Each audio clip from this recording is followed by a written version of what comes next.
I've been through a lot of things in my life, and I'm in a room full of wonderful people, a lot of friends and everything, and I'm scared. Really. Hey, peep game. I'm gonna start like right there and go backwards. We're gonna rewind on this piece, okay? My name is Ron. I have the honor and the privilege to serve on the National Alliance Mental Illness Board with Chris, and I just did recently got on the state board. If you Google me, there's a lot of really good information out there. They got alphabets and syllables and adjectives that I don't even know how to spell. I mean, they'll say things like, not only is he on the National Board of Mental Illness, he facilitates in the Mecklenburg County Judicial System. I teach a wellness recovery action plan. Actually, me and my wife, there's two married couples in the United States, and two of them is in this room right now. Right?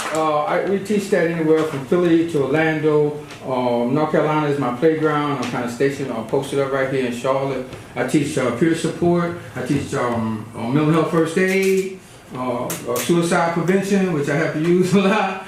And that's just a snapshot, right? And they'll say a lot of things that you know, I'm on all of these boards. I'm on the board of the directors for Roof Above, used to be Urban Ministries.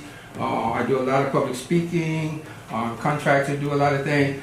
County commissioners and city council got me on the red phone. They call me all the time. Today, one of the city councils on a Saturday, like I don't get a day off. But what they don't talk about is Ron was hooked on crack cocaine for 21 years. They don't talk about the stabbings, the abandoned houses, the drug deals going bad, the shootouts, the stab. You know, that ain't mentioned up in there. They don't talk about how in his acts of addiction, right? He was I'm the youngest of I got 4 older sisters. I'm a baby boy, spoiled as hell.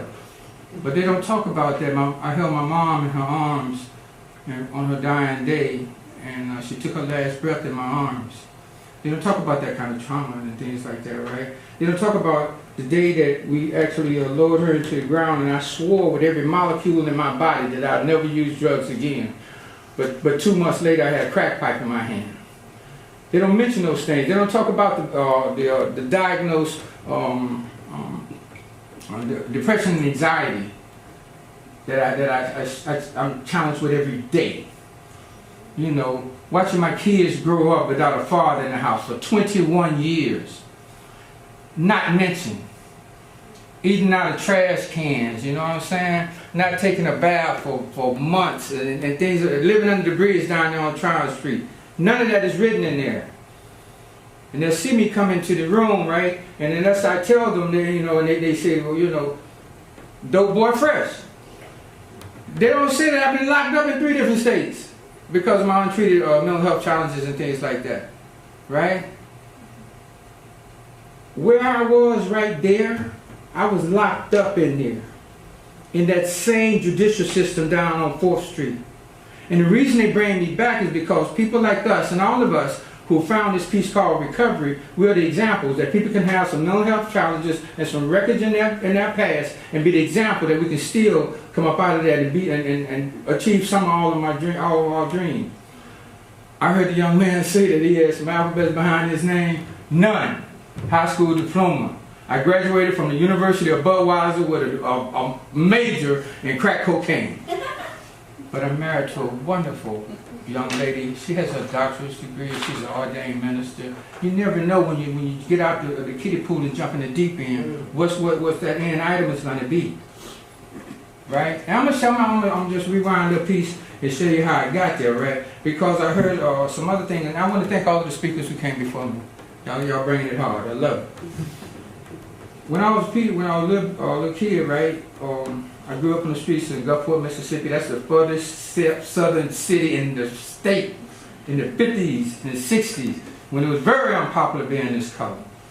You know, I didn't read about it or see that stuff on TV about integration and desegregation. They actually did sick their dogs on me growing up. And my mom, with all of her wisdom, and said, Ron, you got to pray for them.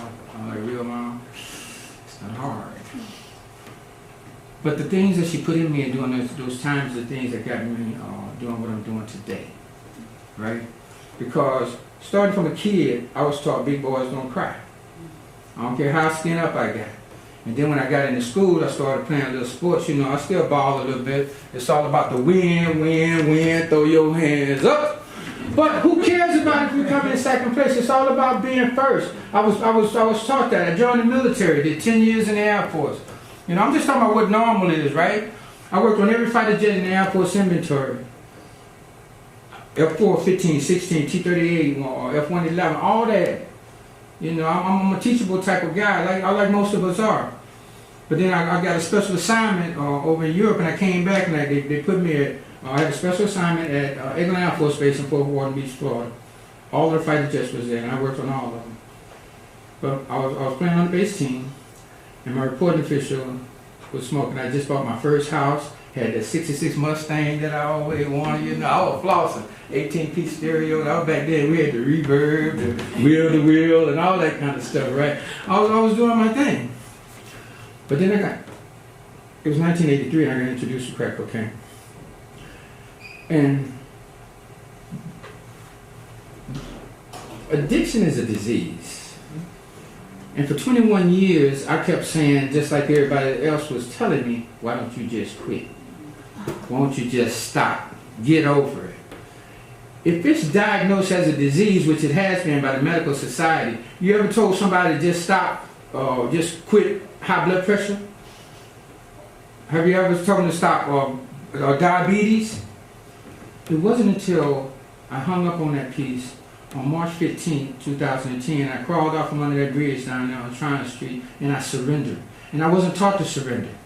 You know, how are you going to surrender and win?